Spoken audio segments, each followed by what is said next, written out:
Then Derek came up to me and said, "What's your name?" I said, "Stoner." He said, "Derek, hey, Stoner, man, that's fantastic." Oh, shit. And he says, "I didn't mean anything. I didn't want to insult you by calling you Kenny Rogers." I was like, "No, that was great, man. I loved it." And that's all improvised, right? All improvised. Yeah. Get another interview, and they welcomed me into Synanon. And I move up to the ranch. It's about maybe an hour or so drive up there. Yeah. And the first thing they do is they shave my head, and I'm living in a dorm with like eight of these other young kids. Yeah. Like I was saying before, the first real memory of my life is my father was very abusive to my half brothers and sisters. We grew up with my mother's side of mother's kids. Okay. And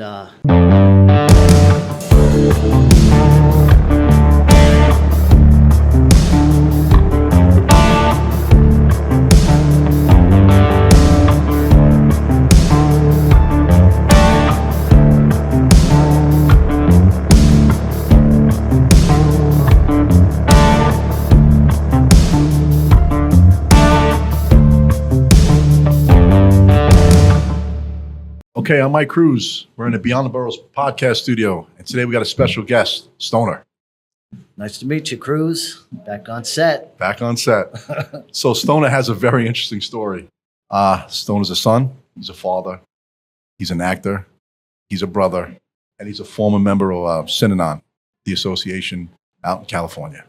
Stoner, it's great to have you on here. Thank you, Cruz. And we were talking earlier.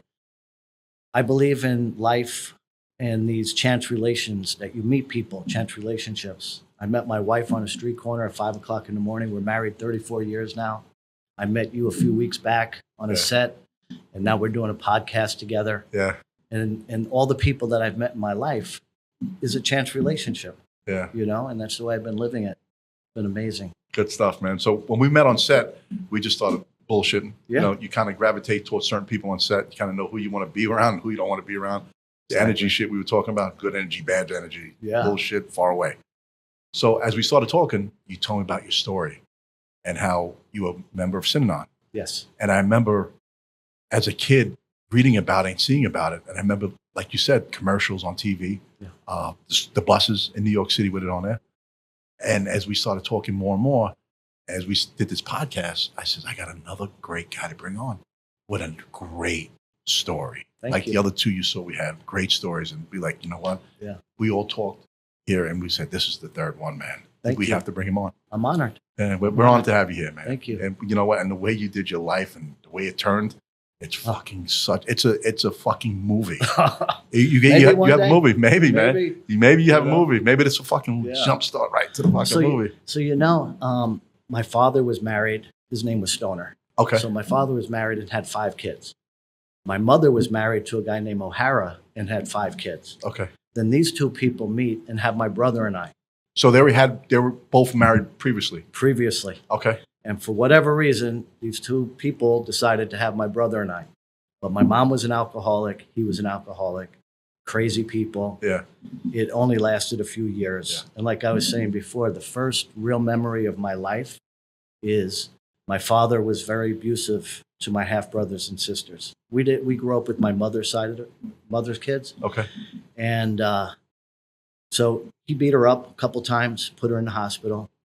So she gets out of the hospital and comes home, and they're getting back into it. So my older sister, half sister, called the police. Yeah. They come to the house. They line us up. This is how I guess they did it in 1965. And went down the road. Who do you want to live with? So the police officers? The police officers. So there was no like child protective services at that time? Nothing. It was the cops that did the interviews? Yeah, the cops did the thing in our house. Wow. So they all went down the line. We all picked my mother. I picked my mother, and my little brother, who's 2 years younger than me, said, I want to go with him, meaning me. And so we all left. We packed up whatever we had. We left this house. And my mother had no money. I don't think she even had a job. And I was mentioning to you, she would get a hotel room. Yeah. And she'd get it on the first floor. Yeah. She'd get the room and then open up the window in the back, and we'd all climb in the window. So did she request the fucking first floor? First floor. She requested it. Oh, yeah, had to. Fucking smart lady, man. She couldn't handle it, so she dropped my brother and I off at, she called her Aunt May, but I'd never met Aunt May before. I'm only 6 years old. So you and your brother, she dropped off there? She dropped off. Okay. Dropped us off there. So we spent about a year with our Aunt May. Yeah. And all of a sudden, out of the blue, my mom comes back. Never sent a letter, never called or anything. I never thought I would see her again. So she shows up at the doorstep with another man, and she said, "This is your new father." So she remarried that time with a year that passed. Yeah, looking for a man. Wow. So we moved from wherever this place was out a little bit on Long Island. We moved into Brooklyn, into a tenant building. And it was like, the lights go out and you hear nothing but roaches everywhere, climbing all over us and shit. Yeah. So I'm like 6 or 7 at this point. Never went to kindergarten. She puts me right into like first grade, which was a school kind of across the street. And, there was no supervision. So I'd come home. Nobody was home. She was out doing whatever she was doing. My new father was a bartender. So he was getting drunk every day, coming home. And the abuse started. With your stepfather? With the stepfather. This guy would beat my brother and I up for no reasons at all. And it was just utter mayhem, Yeah. So now I would just leave the house. I'd go down. I'm 6 or 7 years old, 8 years old, and hanging out with some other kids in like Bushwick. This is where I kind of grew up in the Bushwick area, Myrtle Avenue and Bleecker. So now we're just left to our own devices, and I go into the store. We had no food in the refrigerator. So I said, fuck it, I'm going to go and steal some bread and butter. And I put it in the refrigerator. My mom would come home. Where did this come from? I said, I stole it. He told your mom he stole it? Yeah, of course. She was pissed? No. She didn't give a shit.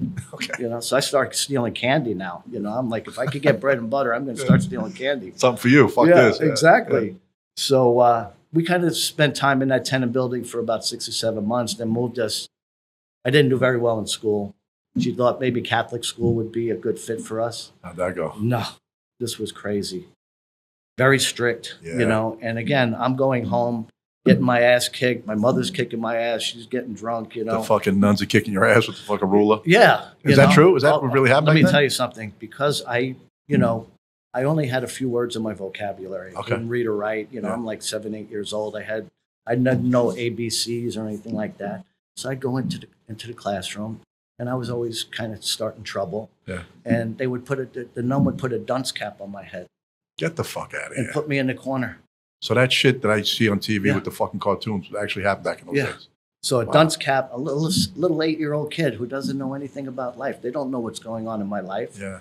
And so that went on for quite a while. And then the nun would keep me next to her on her desk so that, with the ruler, if I did something.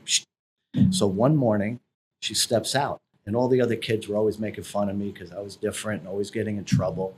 So I started shooting paper clips at a couple kids in the back. And I shot the paper clip and she opened the door and I got her right in the forehead. Yeah, she deserved it. Bang. I thought I There you go, bitch.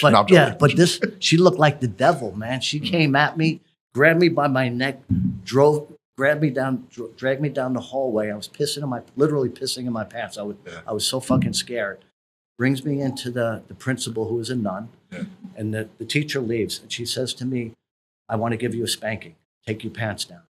No fucking way. I said, listen, when my mom beats me, she doesn't take my pants down. I said, if you want to spank me, I'm not taking my pants down. She said, okay, come over here. I laid across her lap, and she spanked me for like 5 minutes. So I went back. I told my mother. So she pulled me out of the Catholics. And there was a lot of crazy shit going on down there. Catholic priest and what's fucking crazy everything. Is that this shit went on for so many fucking years. Yeah. And it was fucking under the radar. And you know what? And I hate to say it because I believe in certain things in life, but this was probably a big turn off with people's religion. Yeah. Especially a kid your age. You're looking at this nun to be a guidance in your life. And instead of teaching you something, she's abusing you, basically. Absolutely. Right? Yeah. And then, they would bring us over to confession like once a week. And all of us knew not to go into the confession with Father. I'm not going to mention his name. Really? Because we knew shit was going on in there. That's fucked up, man. Yeah. Wow. So my mother pulled me out. Yeah. Put me back into a public school.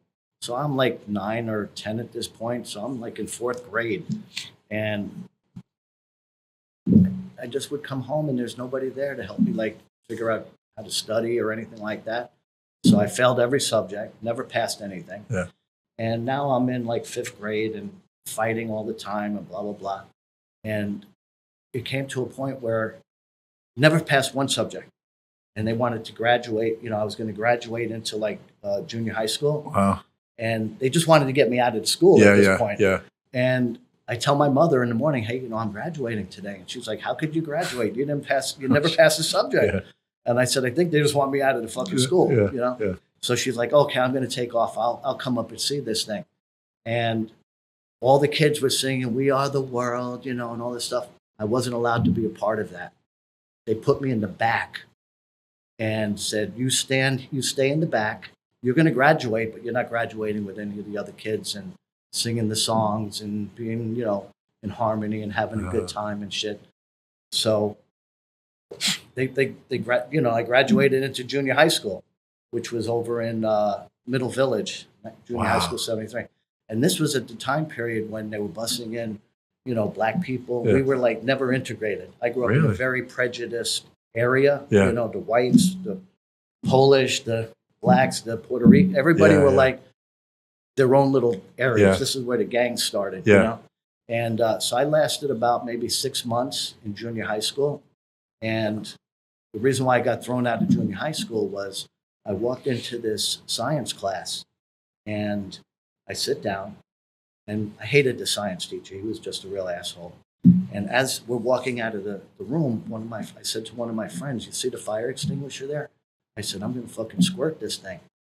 And he's like, what are you talking about? And I said, dare me. I said, dare me to squirt this thing at this fucking guy. Oh, you squirt the fuck. So we walk over, right? I'm walking out the door, and the thing is there. I take the pin out, and the guy says to me, Stoner, what are you doing? And I said, don't worry about what. He said, put that fucking thing down. And I squirted him right in the face with all the foam and shit. This guy jumps on me. We start fighting. Yeah. The fucking junior high school principal comes flying down. He starts beating the shit out of me in the hallway. Everybody's like, what's going on? What's going on? And he said, Stoner squirted him with the fucking fire extinguisher. You were fucking hero that day, right? Fucking high five like a motherfucker. That was my last day in school. Oh, shit. So they threw me out. Yeah. And I start going to a youth program down in Flushing. And I had no money to get to the youth program, so I was hitching the back of the bus to get down there, trying to do the right thing, I guess, Yeah. And I was getting in a lot of trouble, though. I became a gang member, I was telling you. Yep. And became a real street kid. I wasn't going home for, weeks on end. I didn't want to go home. Yeah. There was nothing at home for me. Yeah, you couldn't find a stability at school or at home. No. So what do you go? You hit the street. Exactly. Yeah. But this one husband that she married, this guy Warren, who was my first stepdad. Yeah. So I kept telling my mom that this guy was beating us up, my brother and I. So one day, my brother and I just sitting down watching TV. This guy walks in. My older brother, who's 10 years older than me, and he was more of a father figure than anybody in my life at that point, was sitting in the corner. He didn't see him. So this guy walks in and goes, bang, bang, bang, to the both of us. And I said, his name was Chuck. I said, Chuck, you see what I'm talking about? Nobody believed us that this fucking guy is doing this to us. Yeah. So my mother was in the kitchen, and my brother Chuck jumps up, and they start duking it out. He said, you motherfucker, you're hitting my brothers, blah, blah, blah, blah, blah. And then my mother comes running out, and she's like, all right, I had it with you. So she throws him out. Yeah. She throws this guy out. And I'm hiding on the side of the building when he's walking out with his shit. And I sneak up behind him, and I kick him square in his fucking ass. And I said, motherfucker, one day I'm going to catch up with you again. I'm going to fuck you up. And then I ran away. Oh, shit. And so now, my mom was a bar person. Yeah. She was just hanging out in bars all day getting drunk. She did hold a job down, but she loved to drink and meeting other guys and shit like this. So she meets another guy, and he and I did not get along at all, So, again, I'm still out on the streets most of the time, hanging out with my guys. We start a gang, the Savage Skulls, I was telling you. Yeah. And now I get into, sniffing glue. At what age? What age are you sniffing glue? I'd say I'm probably about 11 or 12. Shit. Yeah. And I had my little clique of guys that we were all doing the same shit, stealing and, beating people up, robbing people. I had no fear to hurt people because I guess I was hurting so much inside that to hurt somebody for me at that time of my life, I had no remorse. Yeah, you wanted them to feel your pain a little bit sometimes. Yeah, and I would fuck people up. I had no remorse to club somebody over the head with something. So I get in trouble. I came up with a good scheme. Yeah. around the neighborhood. I would follow the paper boys around, and I knew that when they were going to collect, Yeah. and I'd follow them, and I'd rob them for their fucking money. And so this one afternoon, I'm in the park hanging out with my guys, and I see the cop cars pull around the fucking park. And I said, I know they're after us, man. Yeah. They come flying into the park, and my nickname was Spider back then. Yeah. And I scaled up this fucking fence. I jumped over, but they were all waiting for me on the other side of the fence. Shit. So they catch me, right? Yeah. And I'm like, what the fuck did I do? And they said, you see those two guys over there, those two paper boys that you robbed? They just identified you as the robber. And they bring me to the station house. Just you by yourself? None else? Nobody else, Wow. just me. Wow. So they bring me to the station house. And my mother and her boyfriend walk in. And as soon as they walk in, her boyfriend says, put him away. Put him away. Now, I have my gang colors on. I have my fucking hat. And I told him, go fuck yourself, man. I said, you're nobody. I said, I don't want to be around you guys anyway. So fuck you. So my mother's like, you left us with no choice. So they sent me to juvenile hall. So I spent about 6 months in juvenile hall. And where was this? This was in Spofford, in Queens. In Queens. It's still there. Is it? It's called Spofford. And so every time I go over the the Robert Kennedy Bridge, Yeah. I see it. And it keeps me stay. You know what's funny? I saw that the other day. I was That out big in Brooklyn. tan building Yeah, I was over in there? Brooklyn the other day, and I saw Yeah. that. Yeah. So whenever I go, and I've been over there hundreds of times, and every time I see it, it brings me back to a time when I made my mind up. I said, you know what? Once I got out of there, I never want to go back there again. Yeah. So now I go back to the youth program, and the guy that had started the youth program had been in Synanon. He was a drug addict. Okay. And went through Synanon, saved his life. And then he came back. He left Synanon, came back to New York. Yeah, left Synanon, came back to Was New he in York. Synanon, California, or in New York? At that time? California. He was in California. And that's how most of these drug rehabilitation programs started. Was basic. They followed the basic beliefs of Synanon and how to help people and this, that, and the other thing. So at that point, he didn't think that they had been taking in young people. They only took in adults. So he gave me the information about Synanon.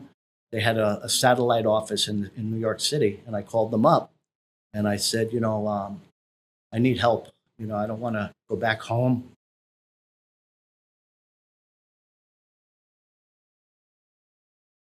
It was a very tough time in my life. And 14 years old. You're 14. I'm 14 at this So point. at 14 years old, you realize, hey, man, I got a fucking problem. I want to fix myself at 14. Have to try to fix Fuck yeah, man. myself. That's big. Because nobody's going to do it for me. I realized that at this Yeah. point. So I make an appointment to go to Synanon to have an appointment with them, an interview. Okay. So I get to however I got down there. I'm 14 years old. I knock on the door. They open the door. I walk in, and down the hallway they have pictures of the ranch property in Northern California with horses and motorcycles and people with smiles on their face. And I was like, holy shit, that's where I want to go, man. Yeah. So I told him about my life, what was going on. Yeah. And I had to go back to court about the paperboy thing. Yeah. So I had a lawyer, told the lawyer about Synanon, and I said, I want to go there. I already talked to the people in Synanon. I didn't even tell my mother about this. Yeah. I said, but I want to go to Synanon. So he's like, all right, I'll talk to the judge and see what we could do, and I told my mother, I said, I am going to Synanon. So we go back to court, go in, the judge, my lawyer talks to the judge. The judge knew about Synanon. And he said, Stoner, I'll make a deal with you. He said, if you go to Synanon for a year in California, I'll drop all the charges. But if you come back to New York before the year is up, I'm putting you back in juvenile hall for 3 years. Wow. So I said to my mom was still against it.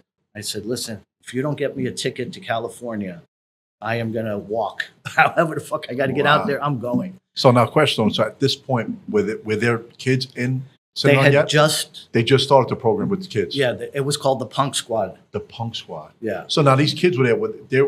There wasn't drug related. These were kids that had like issues and stuff like that, trouble with the law, and Correct. stuff like that. And was like a lot of it was court appointed. I guess some of it. Or Some of people- it. Some Some of people it. just wanted to go. They wanted. To Well, the fix their parents wanted them to go. life. Ah, Yeah, parents. because now the word got out that Synanon, well, up until that point, Synanon was the biggest program helping people in the world with drug addiction and alcoholism. It was world renowned. And like I said before, all of the the way that Synanon was run and all Yeah. the concepts of Synanon that Chuck, Yeah. who started Synanon, all these other organizations were based on this. Everybody that started one was based on Synanon's beliefs. Wow. So now they send you. You're in Synanon now. So I get Synanon said, you have to get to our Oakland house. We had a place in Oakland and San Francisco, then up in Marin County, a couple ranches. I had to get there on my own. So my mom did get me a ticket, one-way ticket to California. I'm 14 years old. I get on a plane. I say goodbye. Yeah. And I said, today is the first day of the rest of my life. And that was their phrase. Yeah, right? That was Chuck's phrase. That was Chuck's phrase. He started He Synanon. coined that phrase. Wow. And I get to Oakland. Now you have to sit on the bench. They call it sitting on the bench when you want to come into Synanon. Yeah. So I'm sitting on the bench. They come out. They bring me in. Okay. Get another interview. And they welcome me into Synanon. And I move up to the ranch, about maybe an hour or so, drive up there. Yeah. And the first thing they do is they shave my head. And I'm living in a dorm with like eight of these other young kids. Yeah. And the concept of the punk squad was that, and I believed it, that, you know, I needed some structure in my life. So Yeah. it was much like boot camp For kids. for kids. Okay. So I had to get up in the morning. We made our bed. We rolled our socks. We had a foot locker. And I had to stand at attention. The guys would come in, check my bed, make sure it was all tight. And- Like the military. Like the Just military. Exactly like the military. Yeah. So the first day I was there, they woke us up at like 5 a.m. and said, put your gym clothes on, sneakers. We're going on a run. So I'm running up in this beautiful area up in Marin County on this ranch, 1,500 acre ranch. It was tough the first couple weeks, you know, getting in shape. Yeah. But then I became one of the elite runners in Synanon. I just loved it. You know what's wild is that the military, people have, you know, different beliefs with the military, but it teaches you structure. Yeah. That you have a routine in the morning. You get Absolutely. up, you make your bed, you fold your clothes, you shower, you shave, you start your day. And that's a fucking great way to start a day. And that was the basics. I could tell you, Cruz, I was 13, 14 years old. I don't remember ever brushing my teeth. Wow. When I entered Synanon, my teeth were rotting out of my fucking head. Shit. I was smoking 2 packs of Camel a day. When I was 13, my mother says to me, hey, I know you're smoking. I'm giving you permission to smoke in front of me now. That's Fucking wow. 13. So Wow. we all, at the breakfast table, I light up a fucking Camel. You know, she's smoking king-size Chesterfields. Yeah. Let's get into Synanon now, right? Yeah. So Synanon was started by Charles Dietrich. He's Chuck Dietrich, started Chuck Dietrich. in 1958. And Chuck's background was Shell He was an executive of Shell Oil. for Shell Oil. Okay. And Very he, smart guy. And he was an alcoholic at one point in his life, right? He was an alcoholic going to AA. I read about that. So he went to AA, and then after AA, he had meetings outside AA. People come to his house, Correct. and then he started his own kind of AA thing called TLC. Correct. It was a storefront, right? From what I remember, Down in Santa Monica. and people were gravitating towards him more than AA. He was a very charismatic guy Yeah, and very smart and very insightful. yeah, And he said, you know, AA is a good organization, but it could only take you to a certain point. So he wanted to take this whole thing to another level of helping people.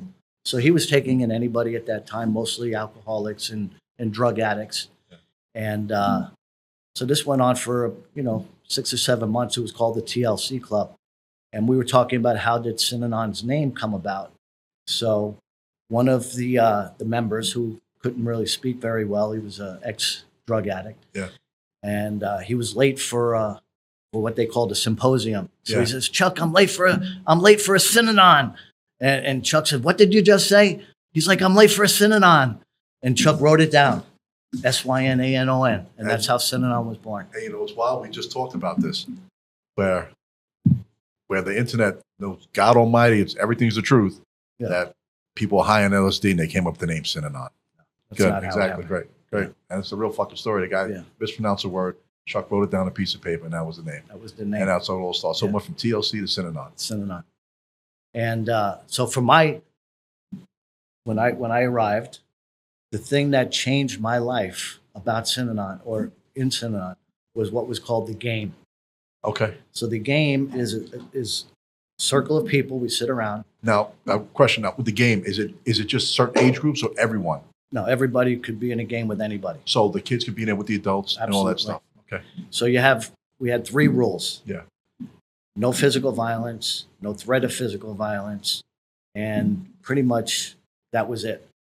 And you could curse, you could lie, you could, do anything you want in the game. You could yell as loud as you want. And, we would sit around and everybody would kind of like, I needed to release. I needed to have a release of all this shit that was in my stomach and my heart and everything else that happened to me before I moved into Synanon. Yeah. And with the game, I was able to explore all of this shit that happened to me and understand it. And, people were just talking about it, So if people had a personal beef with each other, Yeah. was the game a good thing or a fucking bad thing? No, it was an amazing good thing. It was a good thing. So Yeah. if you had a personal beef with someone at that point, So we had an act as if we outside there was in the game and out of the game.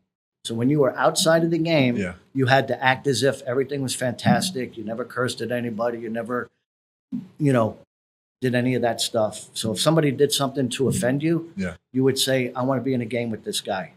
So oh wow! you Instead of could- fighting them, like, hey, motherfucker, let's get in the game. Yeah, so let's get in the Get game in and the let's game, hash this shit motherfucker. out. Let's go. Get Yeah. that chair. We're And going. most of the time, and I told you, Cruz, when I moved into Synanon, I was a very prejudiced person. Yeah.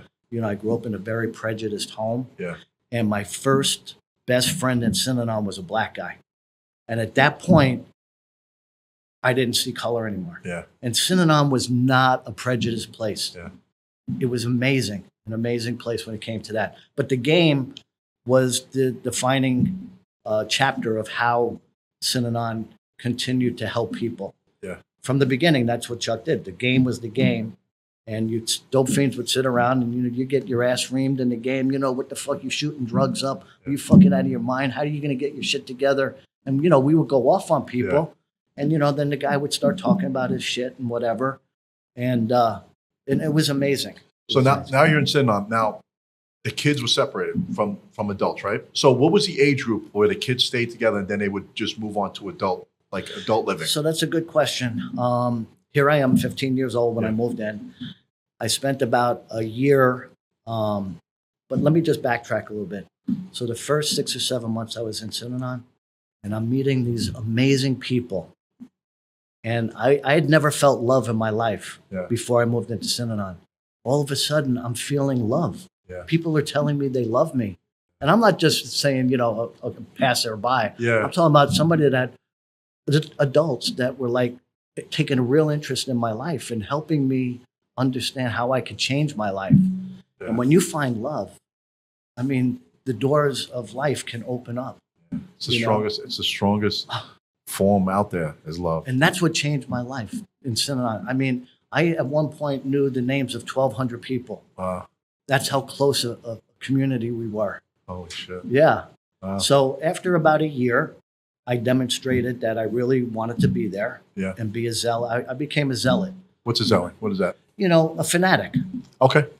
I wanted to change so much, and I just left my life that I had led before I moved into Synanon. I put it all behind me, and I said, I'm not going to blame anybody for what happened. Yeah. I'm not blaming my mother. But like I said, I'm taking full control of my life at this point. At that young age. At that young age. And because of that, I was able to, in Synanon, we had a land and livestock department. We had like 1,500 head of sheep. We had cattle, horses. And I said, I want to work in the land and livestock department. So I demonstrated. I went up and cleaned the barn out a few times. And this guy, Billy, he was running it at the time. And he said, Stoner, you want to come and work for us up here in the barn? You could do it. Now, he told me how to ride horses. I went on roundups, rounding up our cattle and shit up in the mountains. How big is this place, Stoner? How many acres is this place right Well, we now? had the ranch. The ranch was about 1,800 acres. 1,800 Yeah. acres. Then about 5 miles away from there, we had the creek property, which was another 1,800. And then we had over the top into Tamales Bay, overlooking this beautiful bay. We had like about, I'd say about 200 acres. And you had all your own cars on there, ATVs, everything. Everything. And one you were telling me had its own airstrip. Right? Yeah. So up in Badger, which is Northern California, we bought another property, probably about 1,600 acres. And we put our own airplane strip up there. And then just below that was what became Chuck's place. It was called the home place. Now, question. Well, a lot of people have a question is, how does an organization like this come up with the funding to buy property in California, which is probably the most expensive property in the United States? Like, people don't realize what you guys did to do it. And you were telling me what you guys did, how to make money. You were selling products. Yeah. So as I got a little bit, I just want to backtrack real quick. So I was working in the land and livestock department for a few months and doing really well. And like I said, I moved into Synanon. I'm like 15 years old. I can't read or write. Can't read or write. Yeah. And they started this program called the First Academy. And I was lucky enough to get chosen to go into to this academy. And they took about 6 or 7 of us kids that came in the way I did. At this point, there were probably 30, 40 kids. Yeah. After a year I was there. So it started to really grow. But I really wanted to understand. I needed some kind of education. I needed to learn how to read and write. So the way that Synanon teaches was completely different than any kind of formal teaching in a school. And there was a guy named Bruce Keller. I'll never forget him. He was a certified teacher outside of Synanon. Yeah. He moved in for the lifestyle. He wasn't a dope fiend or anything like that.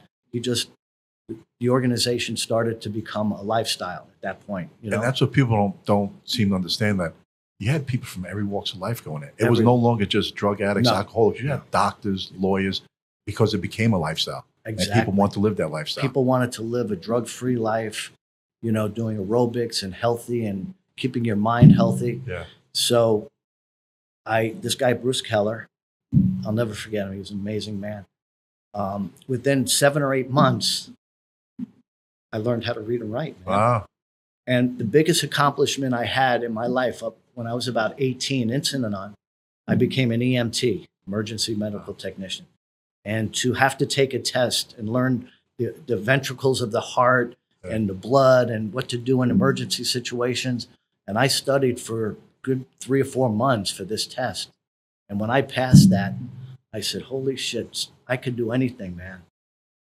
It's amazing when a child gravitates towards a person that gives them that knowledge and love. Yeah. It's like that the kid's mind just opens up. You don't even realize you're that kid. You're like, exactly. Wait, this ain't even fucking me. I couldn't read or write.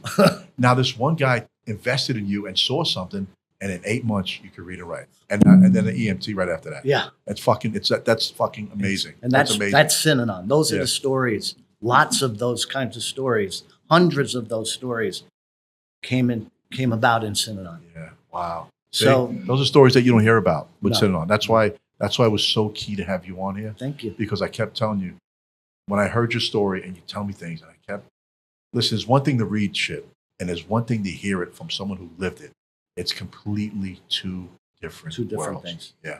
So you asked a question about money and how we got money. So again, being a zealot, and I just loved this place. And I said, this is where I want to be the rest of my life. I could have left after a year. The judge said, you just got to stay a year, But we were getting into all these other kids. And I had the opportunity to sit with them and help them get their lives together. Wow. That's why I stayed for 8 years. Yeah. And when I was about 18, I got on the sales team. So we had a sales team. And this sales force was a force to be reckoned with, man. Now, did Chuck teach that class, or? Well, Chuck was a very interesting guy. Yeah. He said, listen, if I have a guy that is an amazing salesman, why do I have to be an amazing salesman? I already have one. Yeah. So he surrounded himself with all of these top-notch people. And those are the people that taught us how to sell. So we were selling ad specialties, imprinted T-shirts and calendars and whatnot. And I would travel around the country with these salespeople, and we'd walk into a president's office, a multi-million-dollar guy, making whatever his products were. I'd tell him my story. Hey, I grew up in New York. I was a fucking glue-sniffing kid, got thrown out of school. Now I'm living in Synanon. I got a great life. Horses and this and that changed my life, and the people love and blah, blah, blah. Why don't you buy the pens from us? If you got to buy them from somebody, you might as well buy them from us. Sure. And I'd walk out of the office with like a fucking $1,000 check for pens. And, it was really cool. And the people really got good at it. We really got good at selling. Yeah. And so that's how we made our money. Yeah. You know? Now, question. Now, another thing is there was a separate location for the kids, right? It was called the Hatchling. Is what you told me? What's it called? So I was a punk when I moved into Synanon. So Okay. we had the punk squad. So the punk squad was what age group?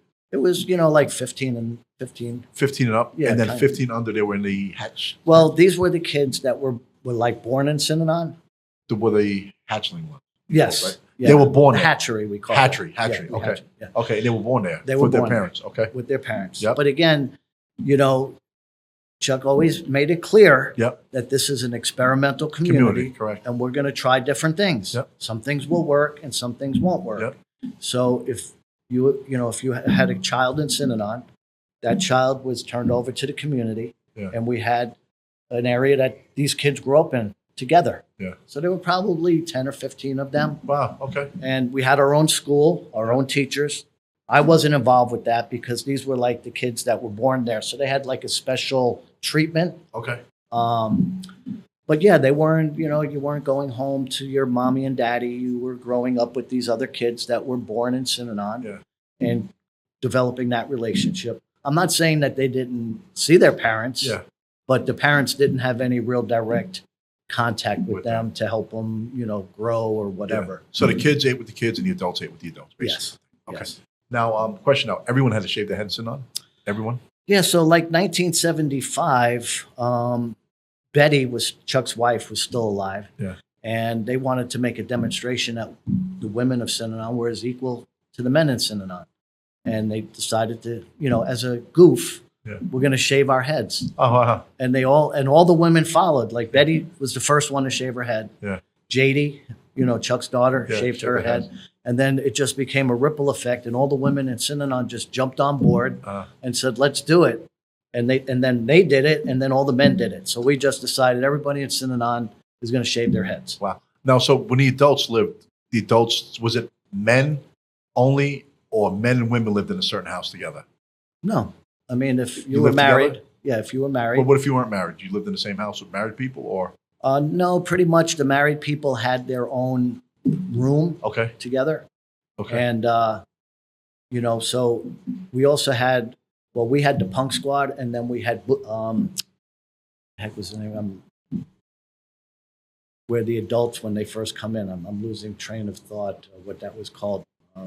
Anyway, it'll pop back into okay, So if let's say you were an adult Dauphine when you Yep. came in, you would go into, and I can't believe I'm forgetting the name of it, but that's where the adults went to Okay. get their shit together. okay. And that's where they went, up until that point, that's all they brought in were adults. Adults. So they would go to this opposite of the punk squad, whatever. Yeah. But as they graduated into the community, then they would get a job, whatever Yeah. they were doing. And yeah, we had more of like a big butler barn that we would build, and then we would section it off to rooms. So you'd have your own room. But we would have communal bathrooms. Yeah. All the men would take a shower in their own bathroom. Yep. Women would take showers in their own bathroom. Yeah. Everybody would have breakfast together, lunch together. We all ate together as a community. Yeah. So like the Indians would do, basically. Yeah. Almost, yeah. Yeah. Because like the Indians had that thing. It takes a tribe to raise a kid. Exactly. So basically, the Synanon tribe was raising these kids. Exactly. So now, everyone shaved their heads. Now, vasectomies. We get into that now.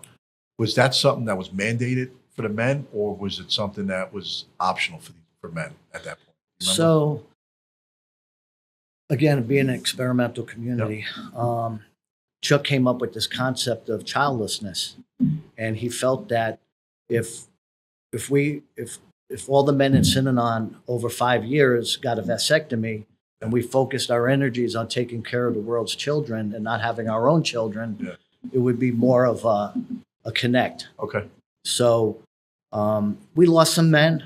Yeah. Some people didn't want to do it, and they were free to leave. They So left. people were free to leave whenever they wanted to. Absolutely. So if you were there with your family, your kids, you could say, "Hey, man, this ain't for me no more. I'm picking up my child. Me and my wife are getting out of here." For the most part, I mean, Okay. we made it difficult for people to leave, though, Okay. because we felt, we didn't want to lose, a person in the community. And you had vested time in it, and they had vested Yeah. time with you. And, we would play the game with some of these people, and But, listen, if you didn't want to be there, sometimes you would leave in the middle of the night, you'd sneak out, Yeah. you'd split, And we'd call it splitting, Yeah. So a lot of people did that with the vasectomies. Yeah. I, on the other hand, who came from a fucked up childhood, Yeah. and a lot of abuse and everything, I was 20, and I wrote a letter to JD, who was running Synanon at the Yeah. time. And I said, JD, I'm here 5 years. I know I'm only 20 years old, but I want to get a vasectomy. Yeah. And she said, okay, Uh, So I remember the day. It was like myself and 3 of my buddies. We all got them at the same time. We had our own doctors in Synanon doing it. Yeah. And it was a great thing for me. Yeah. I have had no past regrets or Yeah. anything about doing that. So that time. now, question now, were you allowed to have relationships in there? Like you have a girlfriend and stuff like that? Or you had to be married? No, you have girlfriends. Oh, you can have girlfriends, Yeah, right? yeah. So You didn't have to open. jump into a marriage or anything like that. So you could date. It was Yeah, absolutely. You could date. Lots of dating. Really? Yeah. Okay. And now the women that were born, some women were born there and some were brought in, like they came in on their optional in themselves. Yeah, right? well, I'll give you an example. So this woman that I was involved with, at a very young age, when I first moved into Synanon, we became friends. Yeah.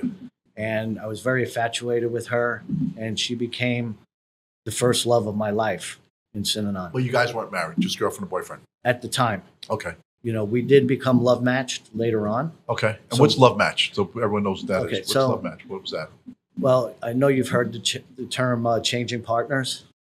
Yes, you told me about that. Yes. Yeah. So this was after the vasectomies. Okay. I think it was after, maybe it was just before.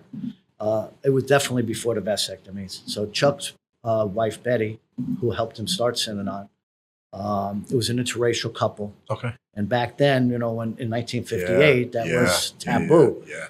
But they fell in love with each other. And Betty moved into Synanon, and she became Chuck's wife. So she died of cancer like in 1978 or so. And at that point, Chuck kind of, like any Yeah. person, lost it a little bit. Yeah. And he said, again, experimental community, anybody that's married, we want to change partners. So Yeah. you had no choice on this one. Yeah. So let's go back with Chuck now. So people don't know he lost his first wife. She was murdered. She was murdered. She was murdered's first wife. Yeah. So now his second wife, Betty. he's married. Betty dies of cancer. Dies of So cancer. now he loses 2 women that he loved more than anything. Yeah. They both pass away. Well, passed away. So this is where you kind of think the change started a little bit. I definitely feel Chuck lost something there. Okay. Like, in listen, his like, mind. can I tell you something? Like any fucking man probably would. Yeah. You're going to lose something. You lose 2 people you're married to, Yeah. that you fucking devoted your life to, you're madly in love with, and you lose them both. One is murdered, and the second one you're watching Yeah. basically cancer disintegrate right in front of your face. And in front of a community of people that That- loved Betty. And now we're looking for him for guidance. And now he's hit with the hard And shit. he's hurting. And he's hurting. So Definitely. now who's helping him at that point? There's nobody helping Chuck. 'Cause But did he have people around him that were supposed to? Yeah, he had people around him, but they were very intimidated by Chuck. Chuck was a kind of a Yeah. rough, talked very serious, rawr, rawr, Yeah. So, but not to say that he wasn't loved or gave love, but he didn't really have people that could challenge him. Yeah. Because he was the founder of Synanon and everything that he's done, all his concepts of life and self-reliance and all the things he's taught people. And, so it was tough for people to kind of console with him. Yeah. You know? So now, what about now the snake incident? Let's go to that because that's a big thing that people talk about. The snake incident, was this after his wife passed away? After his wife Okay, passed away. there it is. Yeah. There's the connection there. Like a lot of people don't fucking realize that. Yeah. So the snake incident was basically because a gentleman was brought in. Yeah, a press, what do they call, journalist. A journalist was brought in that Chuck allowed come in Right. to basically. How long did he stay there for? I'd say a day and a half. He was there for a fucking day and a half. Yeah. So he At the didn't- home place. at with the whole Chuck, place. He was catered to like Yeah. a fucking king. like a king. Okay. I met the guy. And he So was- a day and a half, Yeah. this guy's there. and we're whining and dining him, showing him everything. We had no snake, no closed doors. Everything was open to him. You could go in anywhere Yeah. you want, look around, talk to anybody you want. So when a guy leaves, Yeah. right? The journalist leaves. Hey man, thank you guys. Fucking Yeah. treated me great. Blah blah Yeah. blah. I'm gonna write the best story there is to fucking write for you guys, basically, right? Exactly. This motherfucker comes out. How long did that story come out after you left there? A couple of days. A couple of days. Yeah. And the complete story he said to you guys he was putting out was complete opposite. Opposite. He said, this place, Synanon, is abusing all their kids. They're beating them up. They're holding them hostage. And you were one of the kids at one point. Yeah. I'm like, did you see that? No. I never saw any of that. See what I mean? Never saw any of that. Motherfucker, you know why? I hate to say it, Stoner. People like the shit story. Yeah. Not the good shit. No. It's the bad shit. That's why I kept saying, we do your story. We need to hear Synanon, not the fucking garbage that this guy put out there. Exactly. So now this guy puts a story out there. Puts the story out. But at that point, we were starting to, he puts that story out. So after that story goes out, all these other papers just pick it up. They don't even come up or anything. They just start writing shit about Synanon. That's what they do. So now we're doing protests and shit about the San Francisco Examiner. We'd bring like 50, 100 people down with bullhorns. You know, the Examiner sucks, you know, blah, blah, blah. But this guy, Chuck, really, he was fucking pissed off. I would be pissed too. You know, the guy told him one thing and he did the complete fucking opposite. You wine and dine, you bring the guy into your fucking house, basically beat your family, and he tells you he's doing one thing and he does the complete fucking opposite. That's betrayal. Yeah. So, you know, Chuck says he brings a few people into his office, some very close people that would do anything that Chuck wants. Yeah. And he said, you know, we would talk like this. You know what? I think we should teach this fucking guy a little lesson. You know, why don't we throw a fucking a snake in his mailbox? See how the fuck he likes that. You know? How do you like that? He didn't like it. Did the snake ever bite him? I wish that snake would have bit him right in the fucking neck. But the snake never bit him, right? Never bit him. Okay. Never bit him. So they have I know you have a picture. Yeah. Chris, you pull up that picture? That's a fucking iconic picture, man. Yeah. With the fucking snake. So somehow or another, they figured it out. Oh, there it is. Is that the actual snake? Or is that no, that's the actual snake. Bullshit snake. No, that's a real one. Uh-huh. That's a real one. Fucking crazy, man. Yeah. But it didn't get him. And so now the guys that actually put the snake in there, you know, came back to Synanon. We're up in Synanon. So we heard through the grapevine that they were going to send up like 50 or 60 state troopers to, like, you know, check the whole place out and arrest these guys. Somehow that they found out who it was. And at that point, you guys had your own kind of like force, right? What was it called? Well, we had our own security in every property. Okay, and what was the name? They had a certain name? Well, we decided to start our Synanon Imperial Marines. Imperial Marines, correct. Imperial. Okay. So we just had, you know, we just trained in combat. Yeah. You know, we did have guns. I'm not going to say we didn't, but we had a beautiful shooting range. We practiced, and, you know, and we didn't want people coming on our property and attacking our people or anything like that. Yeah. So, we decided to start this thing. So anyway, we hear that they're going to send these state troopers up to get these two guys that they figured they thought that did it. You know, one of them was a good friend of mine. I'm not going to mention his name, but he was an outdoors guy. Yeah. And in his room, he had like 5 or 6 snake skins. Oh, shit. So I went in his room. I took all the fucking snake skins out. I don't know if I should be saying this, but anyway, probably it's 30, 40 years later.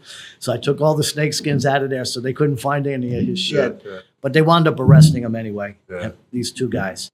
And my friend wasn't even the guy that did it. He looked like the guy that did it. Yeah. And he took the fucking rap for it and got a felony. And I'm very friendly with him still today. We have Synanon. We're going to have a Synanon reunion this July in Santa Monica. How many years is that? Well, I went in 75, so whatever it is now. 50 years, 55. Yeah. And so we had a beautiful place in Santa Monica. It's called the Del Rey Club. And they made it into a beautiful hotel now. And Synanon owned this place right on the beach. And I lived down there for about a year down in Santa Monica. And every day after work, I'd go out and surf on the beach and shit. It was amazing. Oh, shit. Amazing place. So that's where we're going to have this reunion this year. That's awesome. So let's get another thing.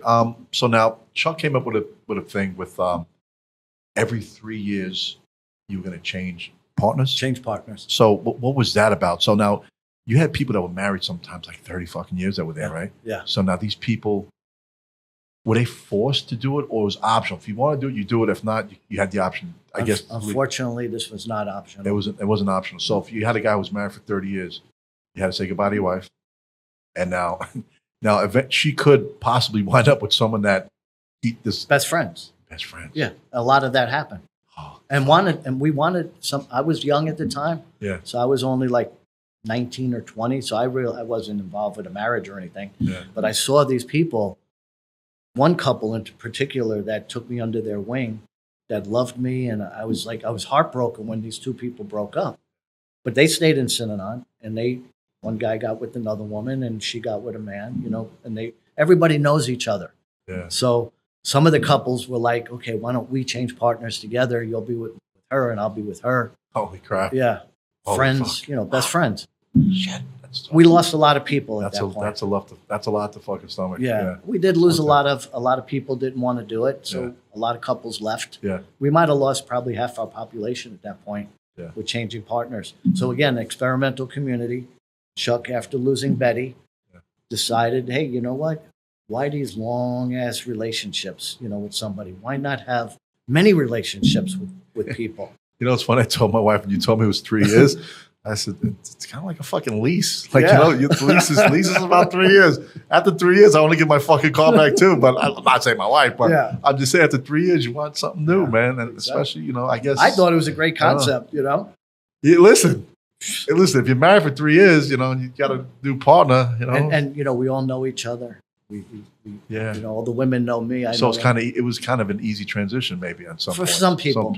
Yeah. However, in my situation, again, just to go back to my story with my mom, who she tried her best. Yeah. She had a lot of problems, and I had made up my mind that I was never going to blame my mom for anything that happened to me in my life, like all the shit I went through as a kid. Yeah. I said, I am not going to blame her. Yeah. So now I'm love matched with this woman that I was my first love, this young woman that I met and we became really good friends. And then we got love matched. Yeah. And this is when I kind of knew something was wrong with Synanon and Chuck. Yeah. When the game, we had the concept in the game, you could say anything you want. Out of the game, you got to respect everybody, act as if, no fucking around, blah, blah, blah. It started coming out of the game. Yeah. So became a reality. Yeah. Okay. So now if you're sitting around in a game, like you and I are talking on the microphones like that, we started broadcasting different games so that around the country, people could actually hear what other people are talking about in the game. But only members of Synanon? Only members of Synanon. Okay, not people outside of Synanon. No. Okay. We had the thing called The Wire. Okay. We were kind of advanced with that, in our community. So the game started to change. Yeah. Like the bigger shots like Chuck and blah, blah, blah. If they didn't like what was being said about somebody or something, they would patch in. Oh, fuck. Like they would hit like, hey, don't fucking say that. Don't even bring that up. Well, what happened in my case, I'm living at the home place. Just a little bit more about my story. I was very, very lucky. Again, chance relationships in life. Yeah. And I've always kind of put myself in a position to try to be the best I can, because of what I learned at Synanon and while I was in Synanon. So I meet this woman. We become we get love matched. And she is Chuck's personal secretary. Yeah. And she was living at the home place. I was living at the ranch when we got together.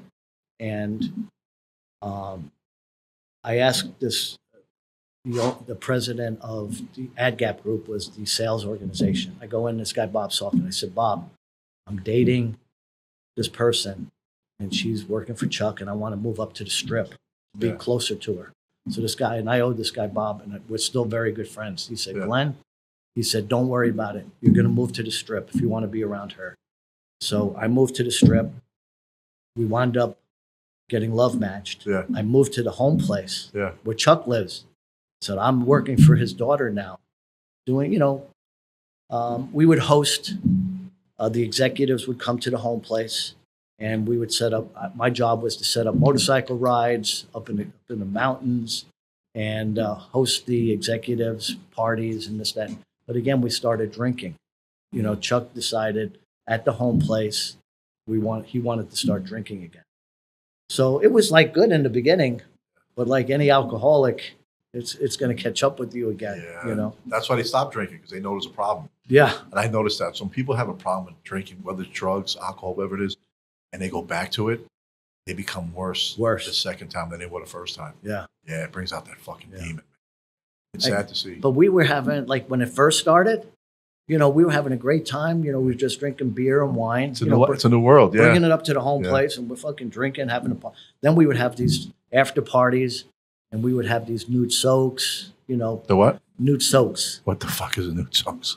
Well, I got to admit, I was the one that started it. What is a nude soak? What is that? Okay. It's like fucking spraying beer and they're wearing white T-shirts. You have a contest? No. So listen, we're living at the home. I'm living at the home place, right? And we had a giant soak tank, hot tank, with a big swimming pool and a cold tank. And, you know, every afternoon, Chuck would go out to the soak tank. And I would go up. I'd get there before him. Yeah. Because I wasn't intimidated by Chuck. We got along very well. So I would go up and we would sit and I would talk to Chuck for about an hour before people had enough courage to go up and sit down at the soak tank with us and talk, you know? So this one afternoon, I'm sitting in the soak tank with this woman, her husband and she were like running, they were kind of like in charge of the property. And I said to her name, I'm not going to say her name. I said, why don't we, you know, do a nude soak, start a nude soak club. So on the bulletin board, I said, tomorrow, this woman and I are going to start a nude soak club, whoever wants to join. So the first day we get there, it's just she and I. And I said, we got to do it. So she takes off her clothes, I take off mine. And we were the first, nobody came. Is it a hot tub? Into the hot tub. Oh, okay. So Yeah. it's a a nude hot tub. A nude hot tub. So we jump in. How many people can fit in a hot tub? You could fit 15 people in this one, you know? Big tub. So the first day, nobody comes. Yeah. I'm like, oh shit, this sucks. Yeah. Next day I go out there, 3 people were there. They took their clothes off. And so back then, there's no internet. You had to write the show on the board. Hey, Nude soak, 4 nude o'clock. soak talk, 4 o'clock. 4 o'clock, whoever wants to come. Like the fucking community bulletin board. Yeah, so like this show, it fucking took off. Yeah. After the 5th day, we had 15, 20 people. Then by the 6th, 7th day, there was like almost everybody on the property. Were they waiting around nude, waiting to get in the hot tub? So get out, someone pop in People there? swimming in the pool. Oh, you know, shit. we were all naked. Oh, fuck. Everybody was fucking naked. Yeah. And it was fantastic. And usually when people are naked with the opposite sex, other things do happen sometimes. I'm not saying that, you know, Okay. it didn't happen, but it was like we were all brothers and sisters for the most part. Of course. But I'm telling you, man, I'm taking nude soaks with the most beautiful women in the world. Yeah. And, you With know. bald heads. Yeah, with all bald women with bald heads. Oh, my gosh. Some women can pull it off. Some can't. Yeah, some people can. I'm telling you, all the women in Synanon pulled it off. Wow. You know, and when, you know, every day you look at somebody, you don't see hair anymore. Yeah. It's like an image. Yeah. You know? Yeah. So anyway, this went on for a while and it was fantastic. And but getting back to the drinking part of it, so for about 6 or 7 months, I'm able to drink, right? And then Chuck decides, he said, anybody under 21, no more drinking. So I was like 6 months shy of 21. And the person that I was with was a year older than me. That you love match with. Yeah, that I was love match with. So we're in a game and the game's going on.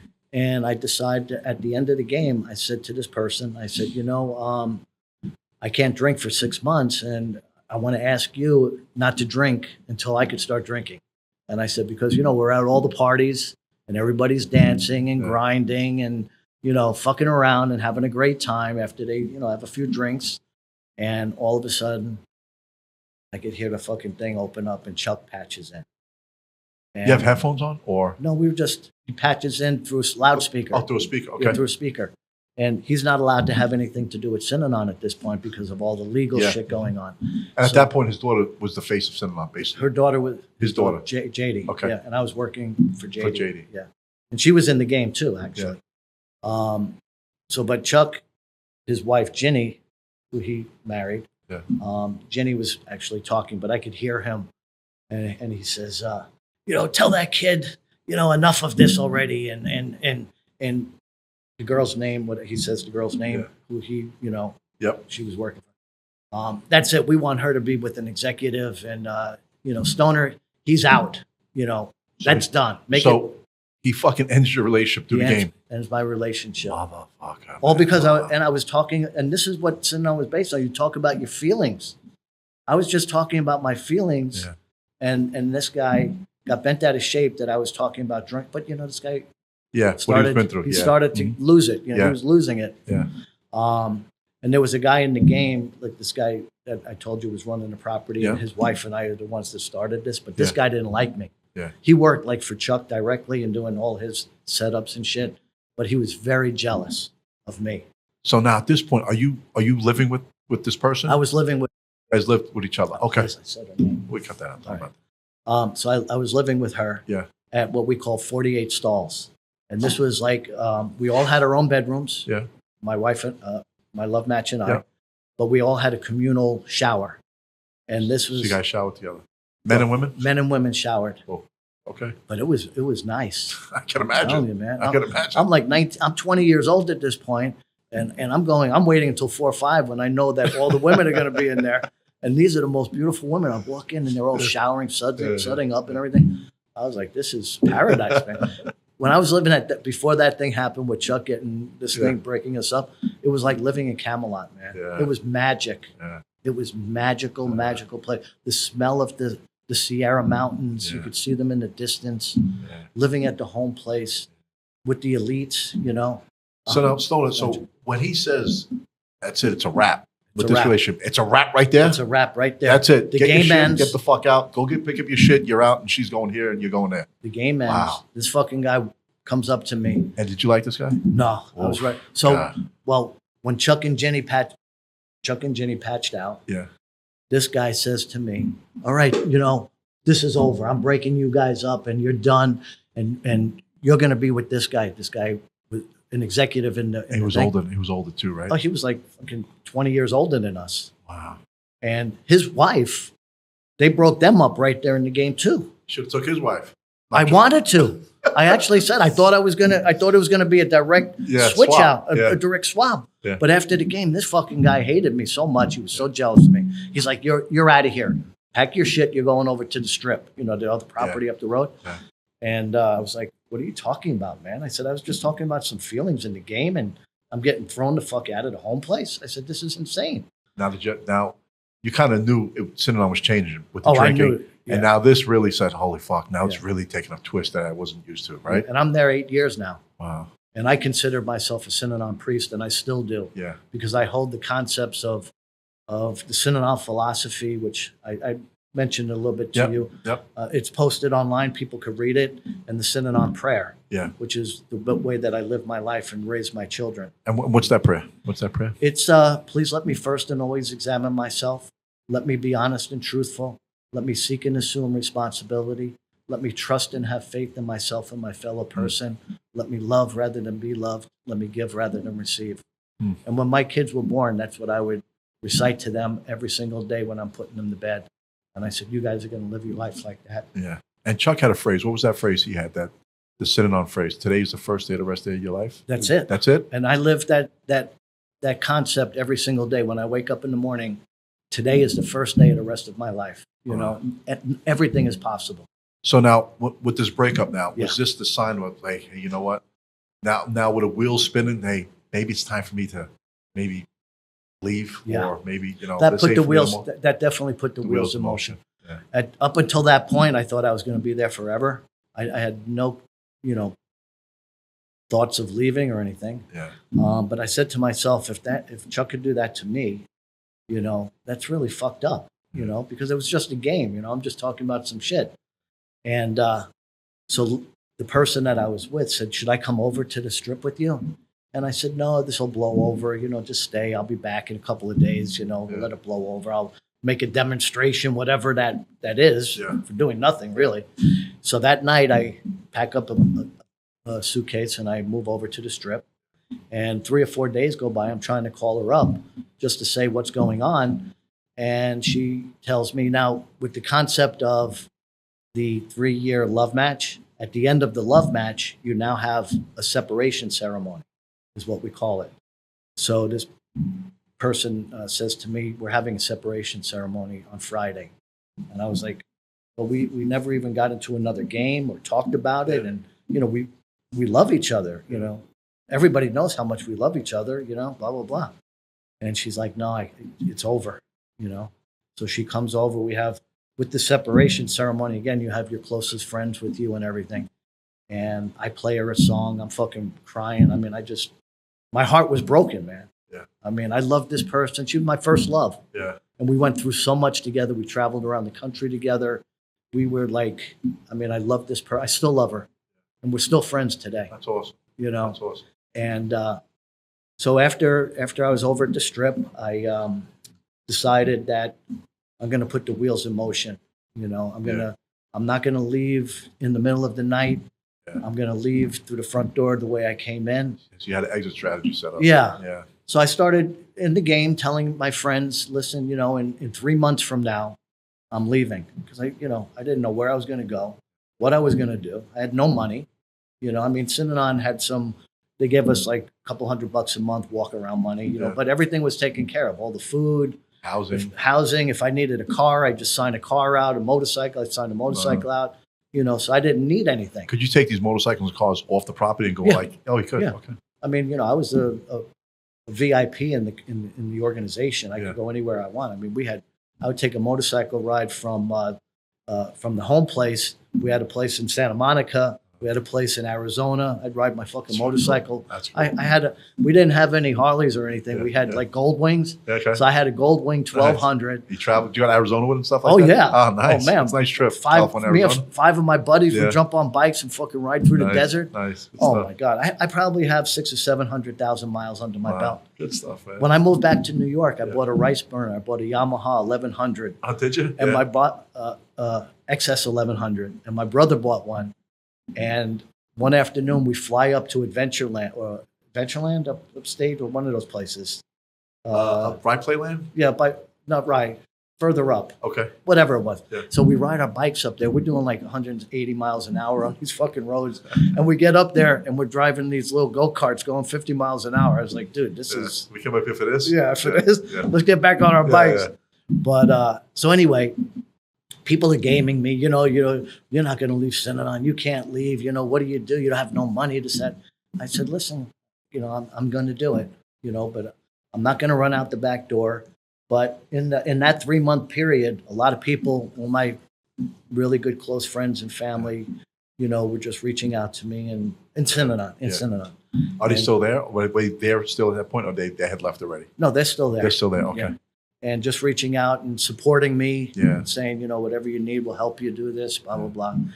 And then I wound up going out with a few of the young ladies before I left. Yeah. And, I'm still very good friends with them. Yeah. Beautiful people. Yeah. But this one girl that I got with, I told her, I said, listen, we're going to have to end this because I'm leaving. And I don't want to bring you into that negative thing of people looking at you. You're with Stoner, he's leaving, and, blah, blah, blah.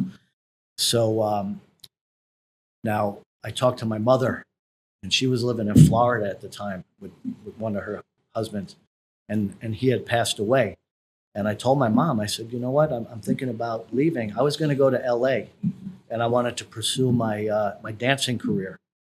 Because I love to dance. And you told me, I remember you talking about dance. And one of the guys that taught me how to dance had left Synanon and became a head choreographer for Diana Ross. And he was in Michael Jackson's Beat It video. And this guy was a fucking dancer. And he became world renowned. And he's still teaching. I remember you told me, Yeah. So I was going to go down to LA, look him up, and I wanted to dance, And my mom says to me, hey, if you move back to New York, I'll get a house. You could come live with me, get yourself set up and started before, And I said, you'd do that? And she said, yeah, I would definitely do that. So that was the plan at that point. It's ironic because she got me a one-way ticket to California when I left. And she got me a one-way ticket back to New York. Talk about that, huh? Yeah. 360, man. And at one point, when I was with this person, a couple of years, we went back. We had a place up in Cahuenga, New York, too. So I was actually living up there we took over this resort, and we turned it into a Synanon place. Yeah. And so I spent about 6 or 7 months up there with my mate. And we went home one year to my house for a Christmas party around holiday. And all my brothers and sisters were there. All my relatives were there. And they hadn't seen me in 6 or 7 years. And I blew them away, because of how I changed. Yeah. You know? Yeah. It's amazing when you see someone come back different. Yeah. But I saw my brother who,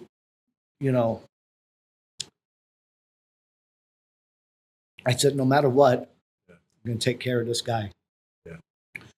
And I said, you got to get into Synanon, because he was still living in this fucked up situation with my mother and everything. And I said, if I could get you in Synanon, will you come? And he said, if you want me to come, I'm going to come. Mm-hmm. So I guess I was like 19 and he was like 17 or something. So I got him into Synanon. He moved in. In California? In California. In California, yeah. Wow. My mom got him a ticket out there. Holy shit. And not that he was a drug addict or anything. He was just, lost. Yeah. And I said, come in, maybe we can find your way out here, Yeah. But it wasn't for him. Yeah. He stayed about a year. Okay. And then one afternoon, he decided, fuck this place. He had a little different mentality than I did.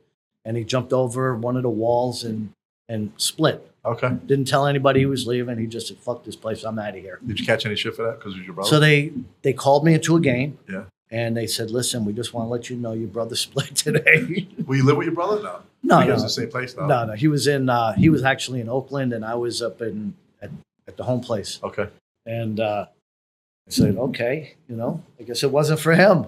Yeah. Somehow or another, I made, there's no cell phones and shit, but I called up my mom, and she said, yeah, he's home, So in Synanon, I remember you told me about in the main home, they had a game night, and you kind of learned did you learn carpentry when you were making the tables and stuff like that? Yeah, so I apprenticed a journeyman carpenter. Okay. And he taught me how to build, taught me how to read a tape measure and the basics of carpentry.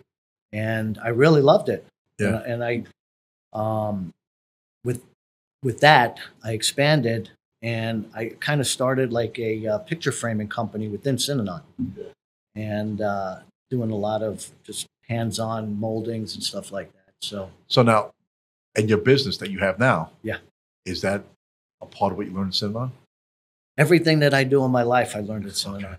Okay. I wouldn't be here if I didn't go to Synanon, Cruz. Yeah. I would be dead or, wind up with a needle in my arm. Yeah. I told you when I was 13 years old. And tattoo? I got a tattoo of a skull and crossbones dripping smack underneath there. Yeah. 13 years old. Yeah. Yeah. So, it was pretty fucked up. So Synanon taught you a craft.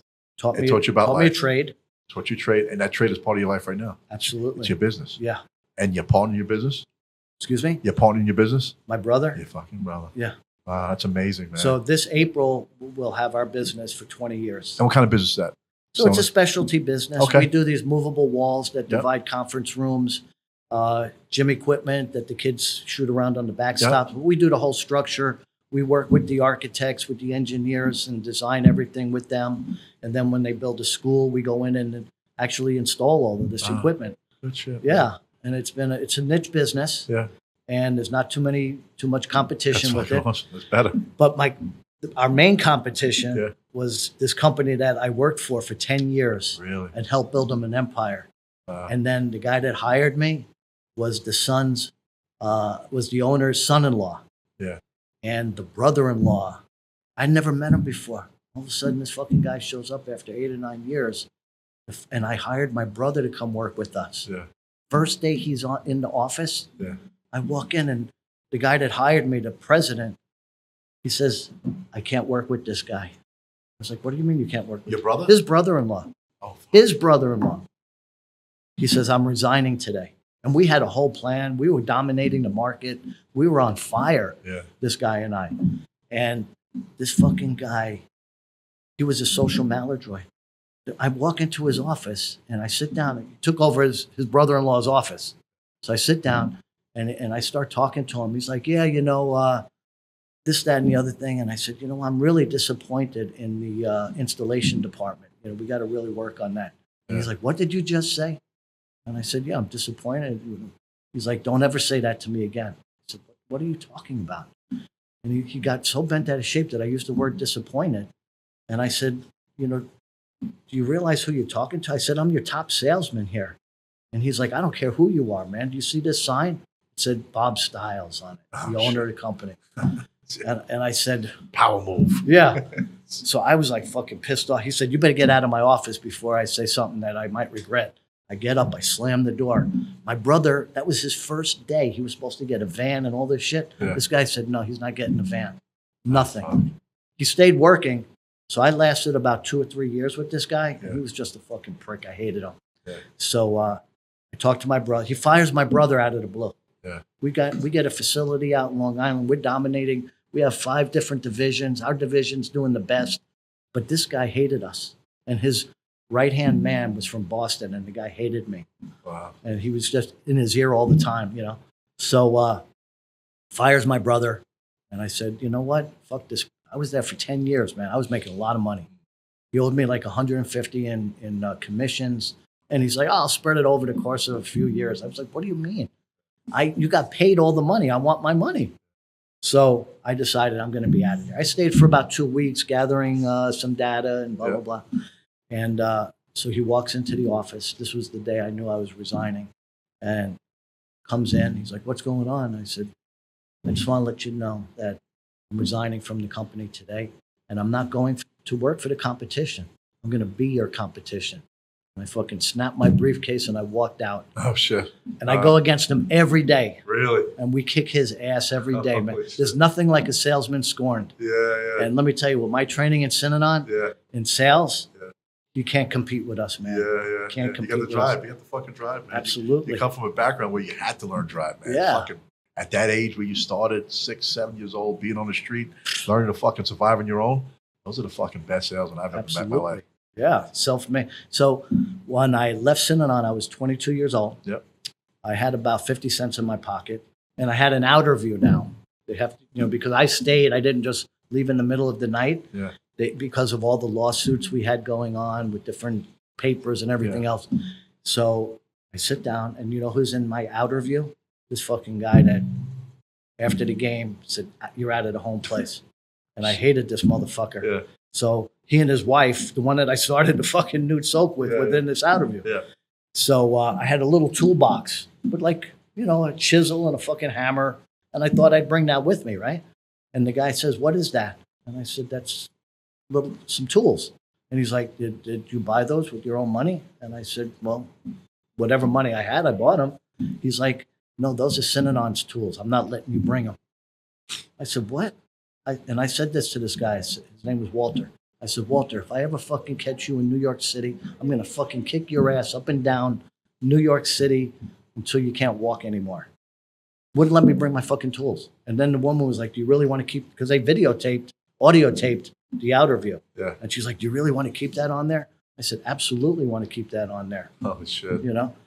So